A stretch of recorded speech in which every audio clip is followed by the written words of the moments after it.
What's up, guys? Anthony Grillo, AMG 4K. Yet another YouTube video for you guys in regards to this here Nikon D750. Yesterday, actually today, I put up two quick videos. I shot the camera in continuous high at 6.5 frames per second. I did one series at 1000 ISO and a series at 1600 ISO, so you guys can take a look at those on the channel as well to see the quality that you're going to get from this body and this here lens from Nikon, the 24-120 f4. Still holding up fine. I look, I used it the other night actually. I'll put some images up in this video as well. I used it the other evening.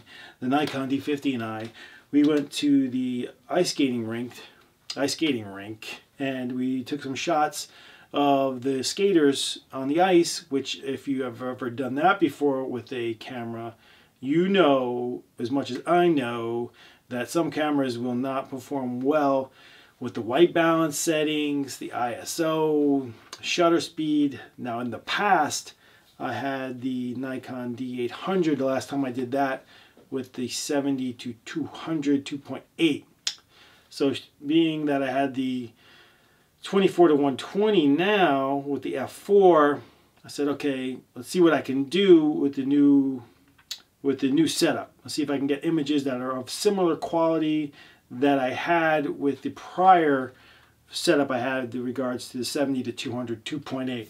I didn't go into it with too much of a high expectations, knowing I had basically a kit lens, nevertheless an expensive kit lens if you were to buy this on its own, as plasticky as it is, Nikon, but still holds up pretty well based on what I did use it for yesterday. I was surprised when I did get home and pull the images, but I'm getting ahead of myself, so let me backtrack. So in the rink, I usually would shoot at, say, 2.8, 250, 500 shutter speed, and I would guess 1600 ISO on the my Nikon D800 would be just fine.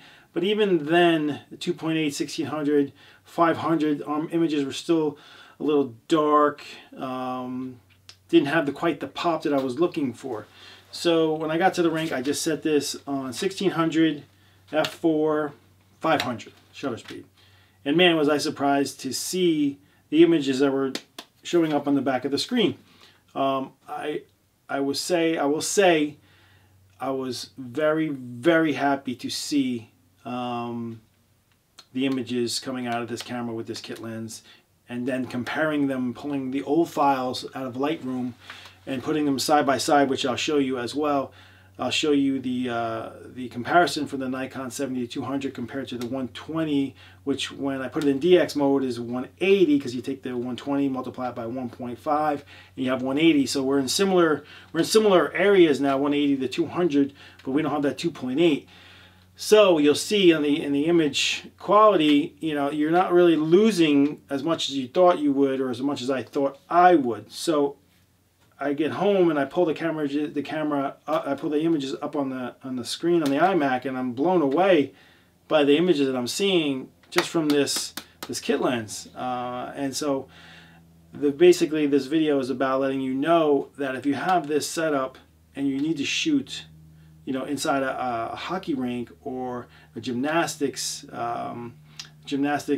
stadium, wrestling indoors, high school indoor wrestling, basketball indoors at a high school game, football outside is going to be just fine on the sidelines with the 24-120. I can't see that being a problem. I'm going to try that again in the near future. I do know that I have a possibility to try it out at a football game in the next 2 weeks, with today being November 21st. So I'm going to try to do that. There's a couple games in the area that I can maybe get into to test out the nighttime football capabilities. But the end all be all of this camera, goes above beyond my expectations as a camera. So I'm not just creating these videos for my own sake. I'm actually creating them to help you guys make an informed decision on how you're going to spend your dollars. So for me and my dollars, this camera and this kit lens is doing just fine. And each time I test it, it passes the test.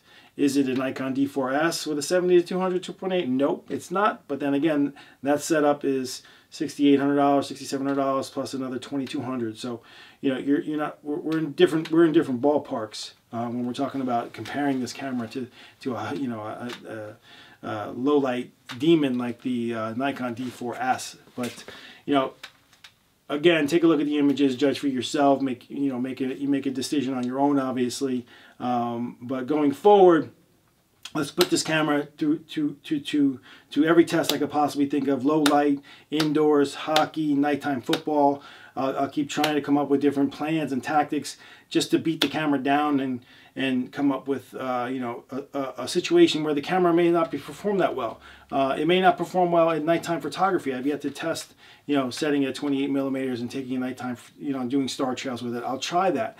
But as we go and as you continue to follow with me, maybe at the end of a few videos, you'll say, hey, I got to get that camera. That's the camera for me.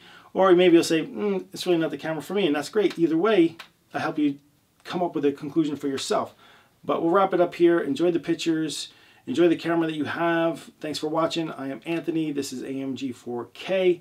We'll talk to you next time. Thanks for watching.